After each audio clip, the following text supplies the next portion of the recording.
In this video, we will be learning about prepositions of place and movement. What are prepositions of place?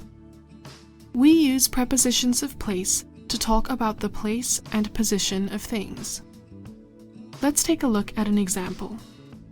The preposition of place is in, and it comes before the location being discussed.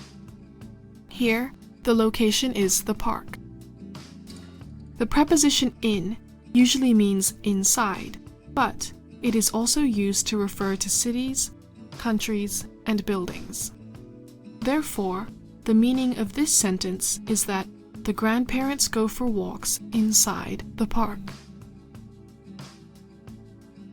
Now let's take a look at when to use the preposition in.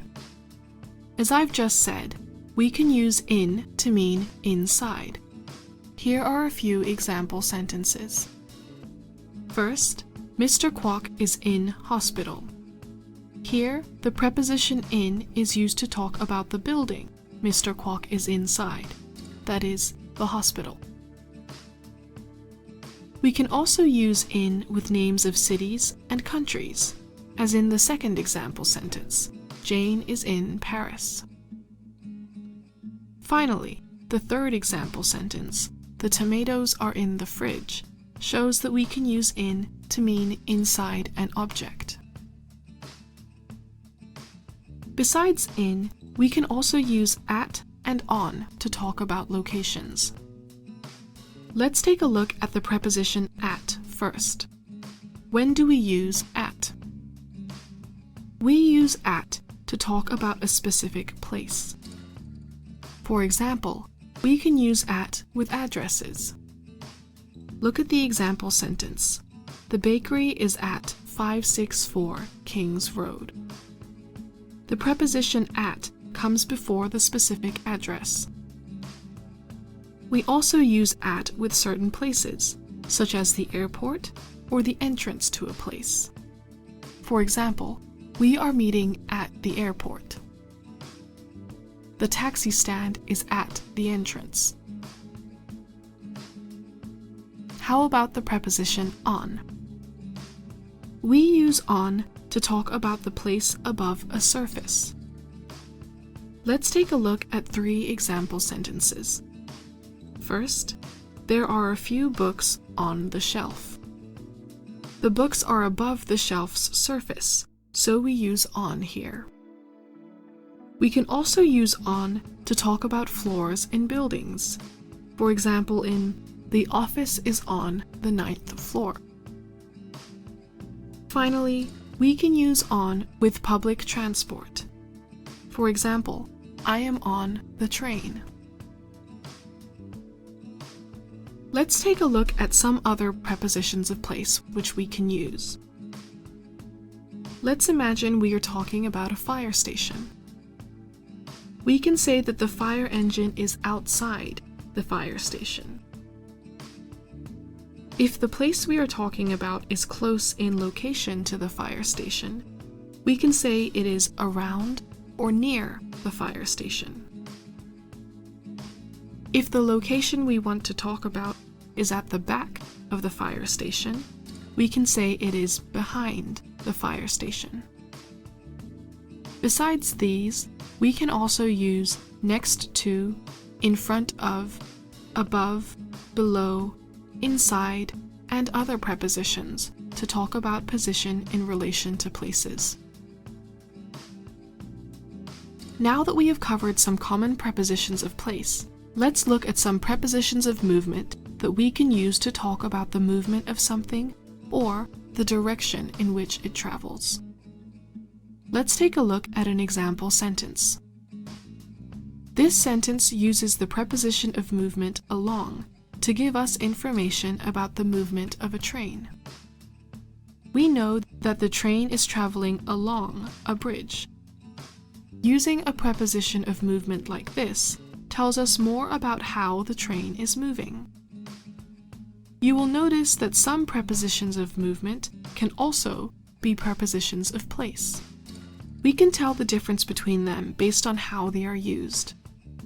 If a sentence talks about something moving, or the direction in which something is moving, then we know that the preposition is being used as a preposition of movement, rather than a preposition of place. Here are some other prepositions of movement which we can use. Imagine we are talking about a bridge above a river. A person walking along the bridge can also be described as walking over the river, because we use over when talking about moving on a surface which is higher than another. We use onto when we want to describe the action of moving to a new surface. We can say, we walked onto the bridge. She walks onto the platform every day at 7 a.m., and so on. Finally, if a fish swims from one side of a river to another, we can say, a fish swims across the river. The prepositions we looked at in the previous slide are not the only ones we can use to talk about movement. Here are some others. First, we can use up or down to describe the direction in which someone is walking along a slope. We can also use towards to indicate that someone or something is moving in the direction of another person or thing. Finally, we can use into or out of to describe moving to a position which is inside or outside of a place. For example, a shop. Besides these, we can also use through, past, off, around, and many other prepositions to talk about movement. Now let's practice reading. Can you identify the prepositions of place and movement used in the following passage?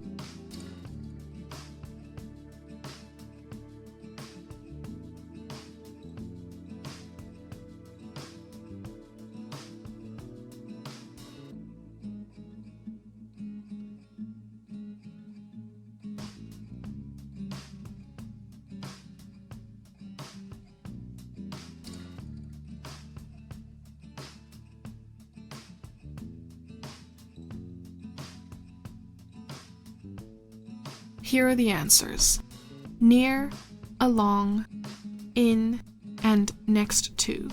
Did you get them right? Let's practice listening. Question 1.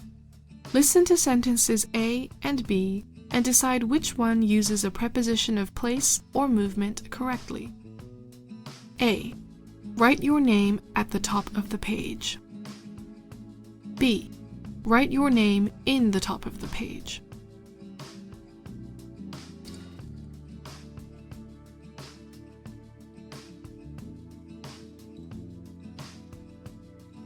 The answer is A. Write your name at the top of the page. Question 2. Listen to sentences C and D and decide which one uses a preposition of place or movement correctly. C. The thief climbed over the kitchen window. D. The thief climbed through the kitchen window.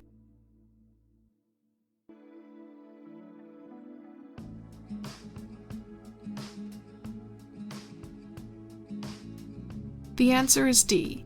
The thief climbed through the kitchen window. Let's practice writing. Complete the sentence by choosing the correct prepositions of place or movement.